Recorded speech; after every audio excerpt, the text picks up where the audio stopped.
You watching somebody watching P-Dot play or something? Oh.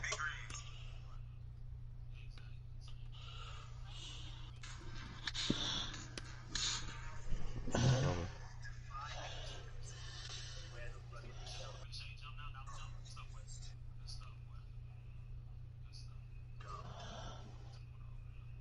I know we had said 22 games, but it does actually play out to 21 games.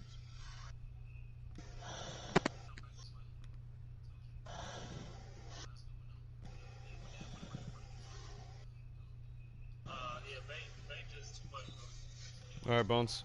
I tweeted your stuff. We're live. Just gonna wait for a couple viewers and the word to kind of pass through, and then we'll start the show. And like I said, ETA 2 minutes. So you got 2 minutes to set that stream up. Get it out. I need about 10 for my viewers to come in.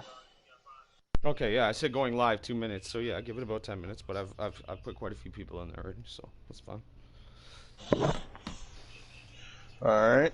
And we're I'll make hosting it that. too, so I mean, yeah, should be quick. Oh, hold on. My face cam on in the stream though. On the stream.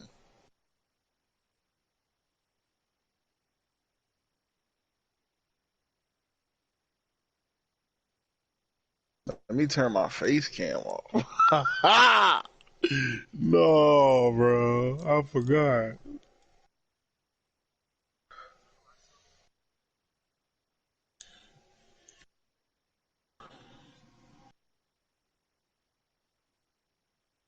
Yo, but the face cam was really good that time you were doing that play call out. I mean, I didn't even go. Because you were like moving your arms, you were telling like this, like that. And they cut from the hash. He was coaching that whole thing, bro. It was pretty cool.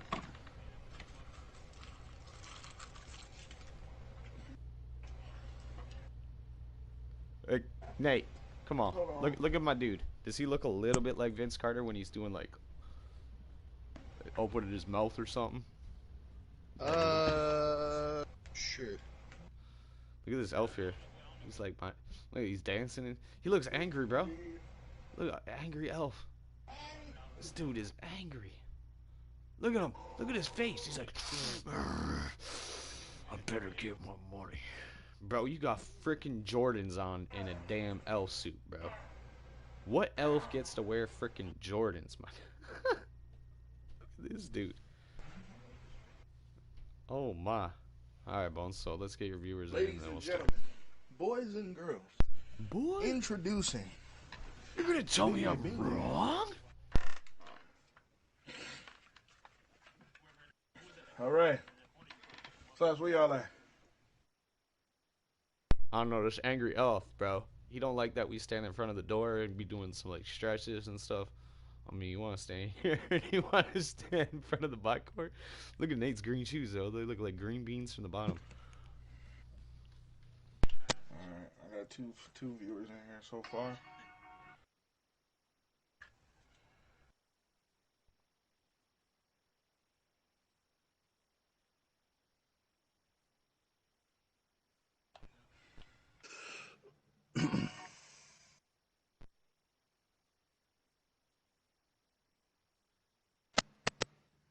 Alright, give it a second here.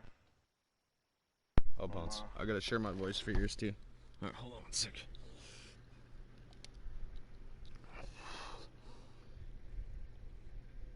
Award ceremony. Yeah. Yeah, for the MVP, pretty much.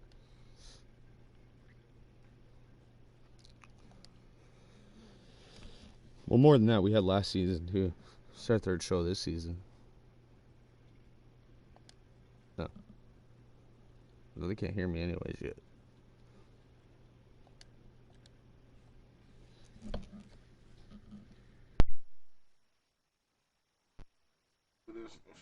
Finna just do this show real quick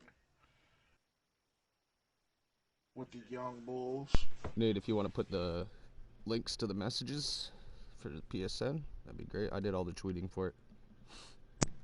Links to the messages for PSN. What do you mean? Like, just link Bonesjones' stream to the PlayStation messages.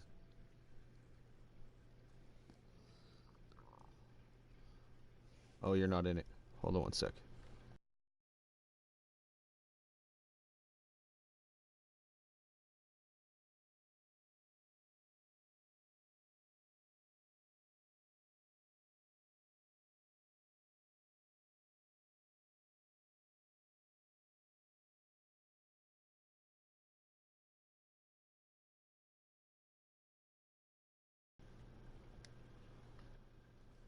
Okay, there you go, Nate. You can put Bones and mine in there. It doesn't matter. Bones is probably better. There you go. I got 10 people in here early. All right, cool. All right. So the best way to do it is literally just to do I guess Yo, kick what up, off? Crazy? How you feeling, Mo?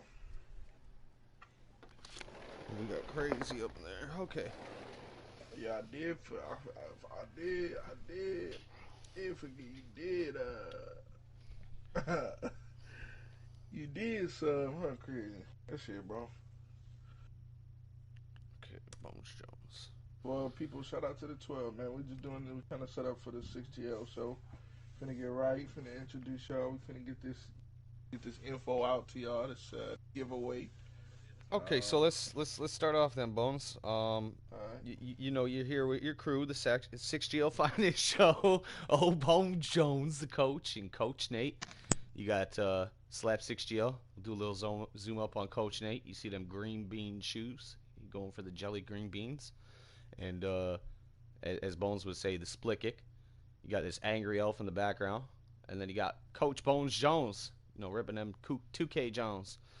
You got them shoes on as well. And Coach Nate getting some push-ups in. There ain't no success without a healthy mind.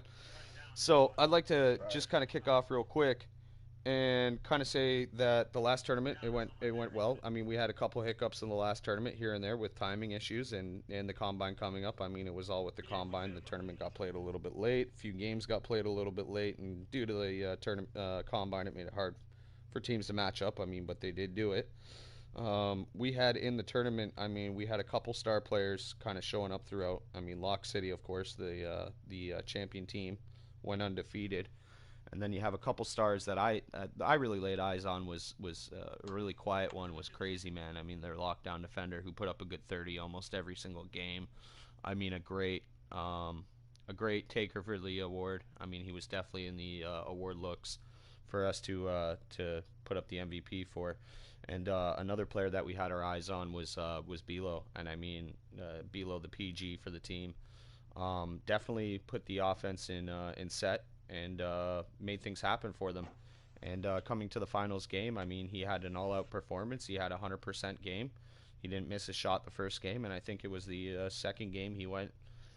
He only missed one shot the second game. So, I mean, Coach Nate himself was inside of that game, and he got the first-hand look, of course. I mean, not only is he part of the finest show, but he also competed in the finals game. So, I mean, let's talk a little bit about Coach Nate and how the tournament went for him. You know, starting at the bottom and going undefeated all the way to the very end. So, I mean, there was some tough games in there, but yeah, it was definitely good. It was definitely good. Yeah, I mean, You guys didn't go undefeated, actually, did you? Actually, I lied. No, we did. Oh. No, we never lost, brother. Okay. I thought so. Like- I was just going back through the screenshots and I was That's like, hold all on, right. am I missing one? No, we pulled the LeVar ball. I never lost. But nah, man, it was a good run. We had two tough ones in the start there with the what was kind of like the flight team, just the quick draft together. Bones was a part of that, and those were really tough and kind of, it set the tone for us for the rest of the year or for the rest of that tournament right there. And we got in with Radiation and Money Two Raw's a very good point guard. He's a very good player. We Definitely. knew we were going to have to kind of elevate ourselves. ICYGRL is probably going to be again top 150 this year. Again, you got to step up to the competition that you're playing. We felt like we elevated for at least that first game, and then obviously we weren't able to play the second game to some scheduling issues, and so it's okay. They bowed out. We advanced, and then we played Poor Boy Flex and his team for the finals. There was a lot of heat before the game started. A lot of A lot of talking, stuff there. a lot So of pregame locker room talking. we knew. I mean, and that's to be expected. We knew going in it was going to be a hot tournament. We knew it was going to be a game that was going to feature a good bit of stuff like that, and they've got talent, so we've got to be able to step up for those kind of things as well. And I felt like we, as a unit, uh, we stepped up and we executed where we needed to. We were blessed, man, to go 5-0, and really the 6-0, obviously, if you count the forfeit, without even having to use our reserve, who, I mean, is, dead shadow. And he's a, co-commissioner, excuse me, of the league. I mean, he's a talented big. And, we were just able to kind of keep that in our pocket, too. I mean, that was it was an awesome roster we were able to kind of put together. And I'm just glad that it fell the way that it did for us. And yeah, I mean, looking forward, we've got a team that's going to build off of that, and some of those players are going on their own separate ways, and some of us have kind of stuck together, and so it was nice to get a little kind of preseason tourney win to get us going, get ready for the comp season. Okay, I hear that, and let's hit him with Bones here for our coach Bones stats breakdown of both the games, kind of see what's going on. I mean, I seen a little struggle the first game, and I seen that they came out and they kind of tried to make a difference the second game. I mean, they really did. But Bones will be there for the breakdown of the stats, really tell you what was going on during the game, and what you could tell a lot of. Even though we watched the game, I mean, you could tell a lot through the stats of what really the issues were on the court, of what couldn't, what was happening, just by looking at the stats, not only by just watching the game. When you have status like Based off of Jones. the stats, just strictly off the stats, it seemed like I know for a fact that they probably got a lot of fast break buckets, just because they had 44 points between two lockdowns in the first game. So the shooters and the point guards didn't do a good job of getting back. I could just tell off rip that the center and the point guard shared 12 turnovers. So And turnovers in 6GL is just a recipe for disaster if you got decent players and know what to do with the ball. And especially with a good team like Lock City, you can't turn the ball over too much and expect to win the game.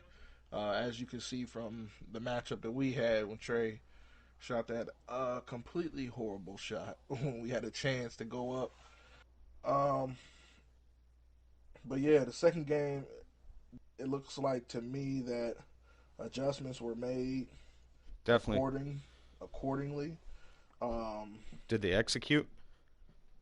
Yeah, the execution was there. I mean, you only missed 16 shots as a team, 10 threes, and your opponent missed almost 30 shots, and over 12 threes. And the turnover difference was 7-14. So, like, they had less turnovers than they did in the first game. So, obviously, they did a better job of taking care of the ball. They just, it just seems like that, Team Flex couldn't get right, and then it just didn't. I mean, after watching a lot of games, it just seemed like they heavily depend on poor boy. He doesn't know how to really get his team involved, so that could be their downfall. And I feel like that from watching the first game. I didn't see the second game, but watching the first game, you can really make him. You can force him to make terrible decisions, whether it's a terrible shot or just not making the right read. And I'd like to come in Poor Boy's defense, playing on his team for quite a bit. I mean, Poor Boy's fine with the one. I mean, him being the one, and then his two, his three, his four, as long as they can space the floor. His main position that he looks for is a center. He had to do a call up 5 minutes before that game to make that time. He didn't want to forfeit, so he did his call up just from like a random out of the. I think it was the 2K University community chats on here. Kind of called him up, and that center, yeah, he didn't really have a clue, but I mean, Poor Boy's adjustment, which he needs to look for in the future is, yeah, if you have a call up in the future and it has to be that center, you got to learn how to work around if you have that weak center on your team. You can't always be.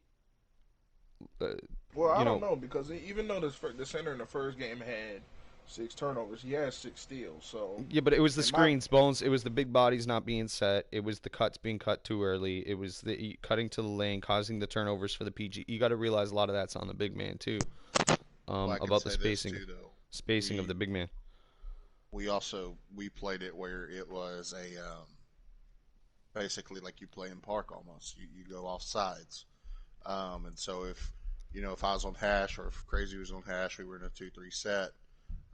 We would hedge off a little bit, leave our man to kind of cheat on poor, basically cheat on poor boy, and then roll back over towards hash, basically force him anybody else other than him to beat us. That's what we wanted. And uh, it came out well for us.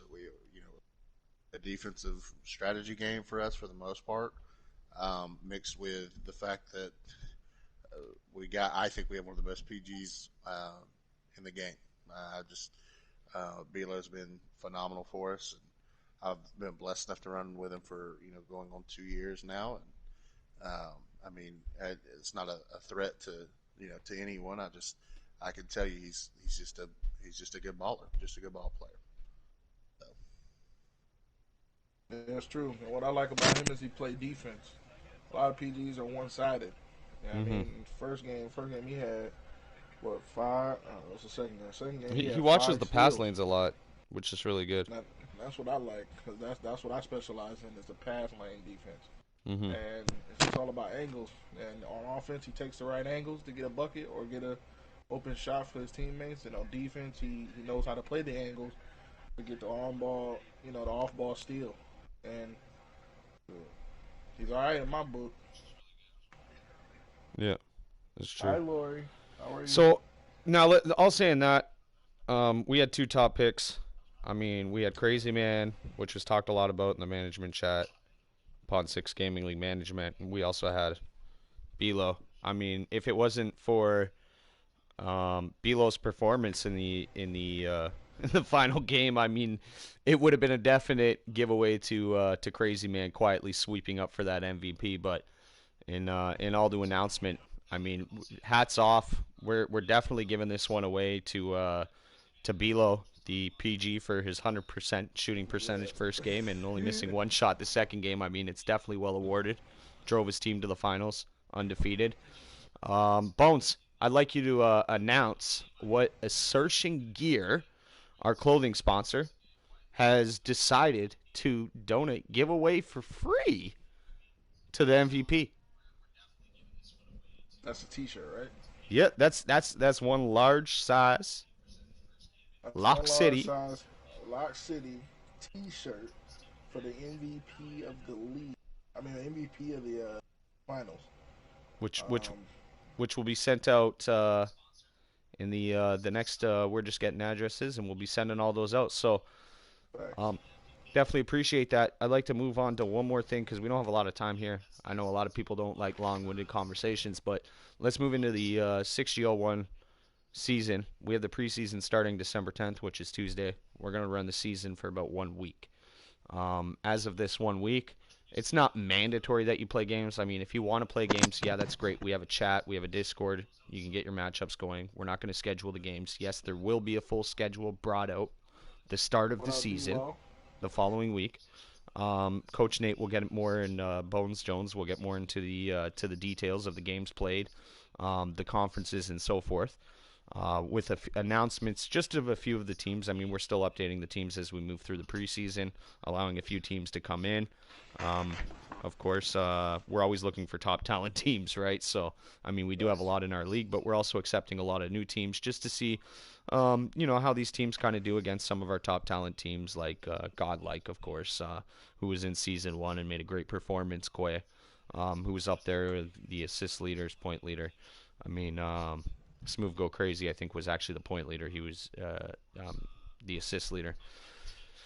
So, with that being said, Coach Nate, just give him a brief example of how many games we're gonna have, the conferences, and so forth. And yeah, absolutely. We have like you said, our season starts on December 17th. That'll be a Tuesday to Tuesday week long schedule. The way that it works, you will have 7 days to play your 3 games. Again, you will have 3 games assigned to you. Again, that's games, not series. There will be 8 teams per conference, which means that will give you about 21 games played per team season. The way that works is if you play in the conference, you will play each team in the conference twice, and you will play the out of conference once. For example, if you are in the West Conference, you will play 7 games versus West Conference, and then another 7 games versus your own in-conference people there. So that's a total of 14. For your East Conference, your out of conference there, you will play another 7, giving you 21. So simple math tells us basically that 3 games a week for 7 days will be about 7 weeks to get 21 games in.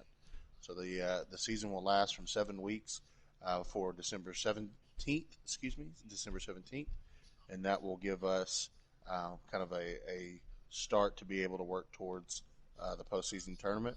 The way that the conferences will be broken up, you have your West conferences that will be teams that play at later times in the night. Kind of help people on the West Coast servers. We have a couple that are out there, but also there will be a couple of East Coast teams that can't play till later in the night.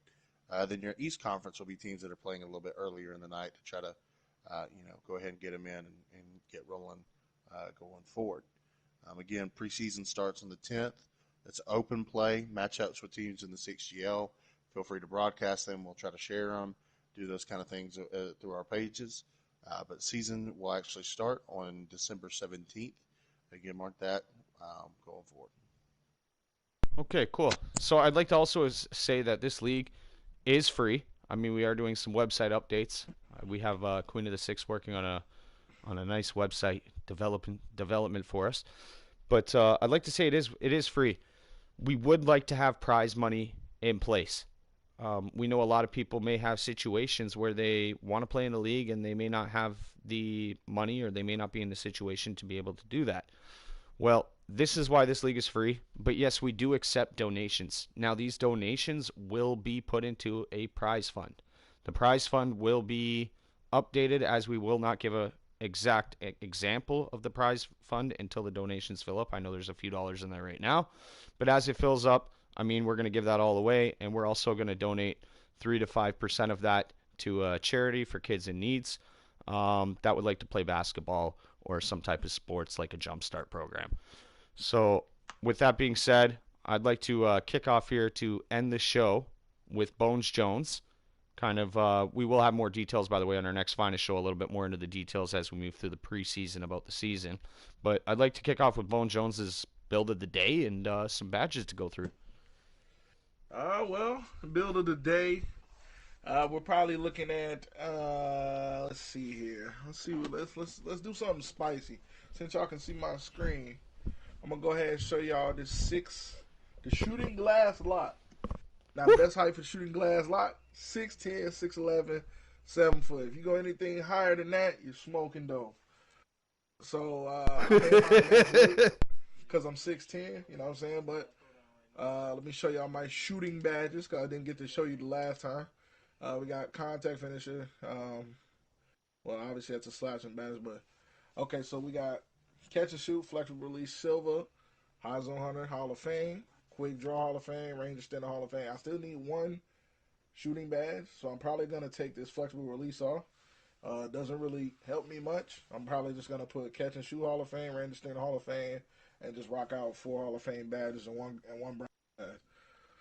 So defensive badges, real important, real important. Because the defense creates the offense. Isn't that what they say, Bones? Exactly. It's box gold. Box silver works just as well as box gold. But I just want to be sure. I mean, when I'm boxing out, just in case I'm going against a paint beast or interior force, and they got Worm Hall of Fame, especially in comp nowadays, it's real. It's have paint beasts and interior force and stuff like that.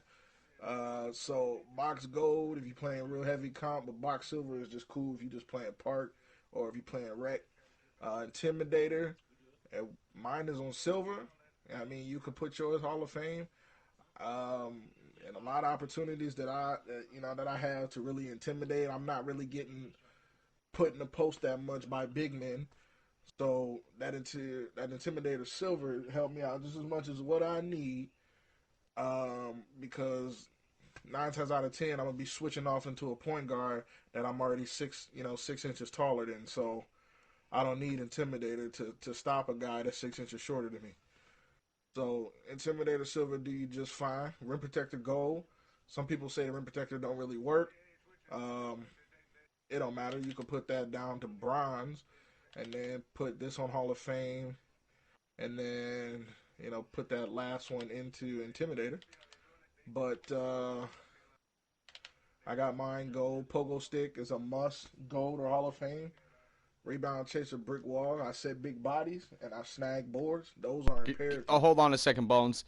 I have a lot of people in the combine that don't really know the big body setting. So like when you saying set big bodies, I mean the badge just doesn't just set the big bodies. I mean there's a process to setting that big body. Can you explain to people for the stream how to set the big bodies? Like I don't want to give all away my secrets, you know what I mean? But the secret to setting big bodies is to make sure that your body is completely still.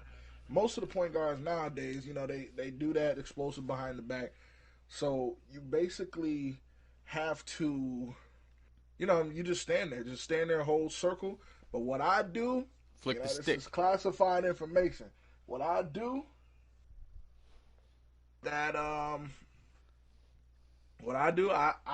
hold left trigger and I hold right trigger, like L2 and R2, right before I set the screen, so that your player, when you hold left trigger, is locked to the nearest person to you. It's like a magnet setup basically. So when you hold left trigger on defense, it's automatically you get into an intense. It turns into an intense D, and whoever you're guarding, that's who's gonna be like that's who you're magnetized to. It works the same way on offense. It's just it's less loose because you don't have an arrow. You're not attached to anybody. So the nearest player that you're attached to, you hold that left trigger, and it'll automatically turn your body perpendicular to you and the point guard, literally creating a wall so that when you hold circle, it sets the screen. Now the reason why you hold right trigger is just so that you can add more strength to the screen, and so that when boys is bouncing around, like when I set screens, boys bounce and they fall out of bounds and stuff like that. That's that big body. So all y'all centers out there, if y'all want to know how to set big bodies, go. It's gonna be a little bit of an adjustment, but once you get it right, you're gonna set big body every single time. Or the stick flick. You go up, you do the little stick flick to the left or to the right, wherever he is, and then you set the big body. That one works too. Yeah, that stick flick that gets you a lot of. I don't know. It used to get me a lot of fouls. Wait, you gotta set it pre in advance. Yeah, I know it's.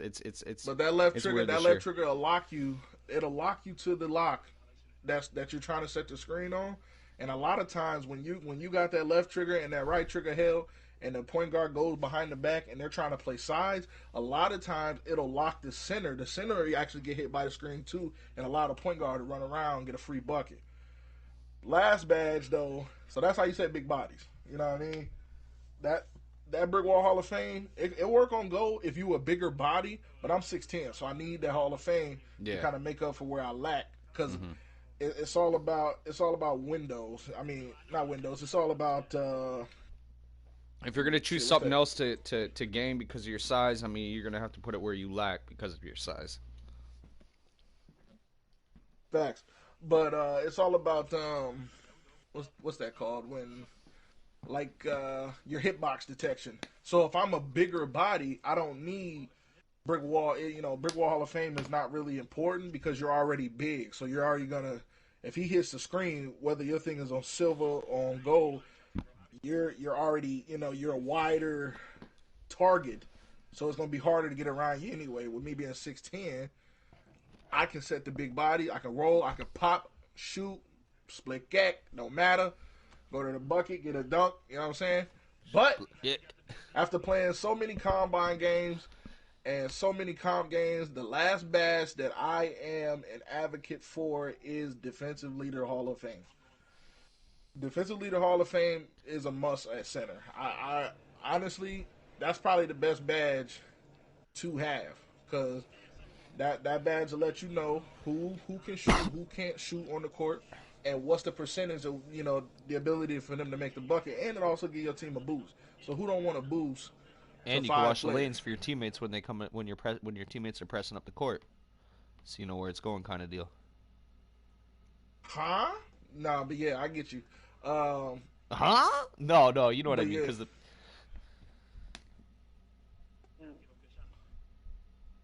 So defensive leader, definitely the best badge I think defensively, next to brick wall and rebound chaser. So, um, that's why those are Hall of Fame on my screen, as you can see, and that's the build of the day. I have a different one for you. I'm gonna throw a curveball for you next time, all right, next 6GL. So be ready for that. I got one in the cut for y'all. all right, and I'm gonna put someone on the spot here. We're gonna have another one added to the show. Coach Nate's words of wisdom for the 2K community. Hitting it off now. I need to give words of wisdom. No, like you know how you'd be saying like, if you come out on like the combine, if you're coming out on a slasher, you're killing it kind of deal, like just kind of bring up the community kind of deal. I mean, I'll say this with whether you're playing in a community, whether you're playing in combine, whatever you're doing, listen first. Listen first in whatever you're doing, because people are gonna say something. And here's the thing: if they're not saying anything, that's when you talk. The main point is though is when people start to say stuff, they're actually saying whatever they feel first, right? So if a guy comes in there, he's like, "Man, I'm on a slasher." Don't immediately shut him off. Listen to what he's got to say first.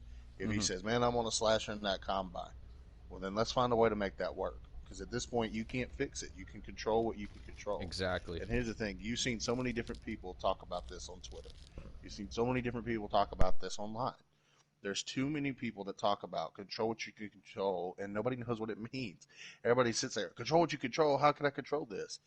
It's not about the control beforehand. You can never control what's about to happen, but you can control what is happened. And you can kind of limit the things that are going. So if a guy's just in there selling, right? Let's say a guy's just going in there and he just starts jacking up shots. Okay. Either one, you got to go in there, try to talk and calm him down, figure out what's going on. Or two, you got to just make sure he don't get the ball. Do whatever you can to prevent that guy from doing that. Does that mean that he's in the right? No, absolutely he's not in the right. Is he the worst? Yeah, probably. But controlling what you could control is only reacting to the situation that's presented to you. It's not about being too, well, he shouldn't be doing that. He shouldn't be doing that. Can't worry about that.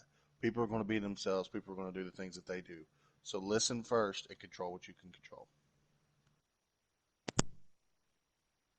That is hashtag facts. So let's end it off here. I'd like to just say a little something.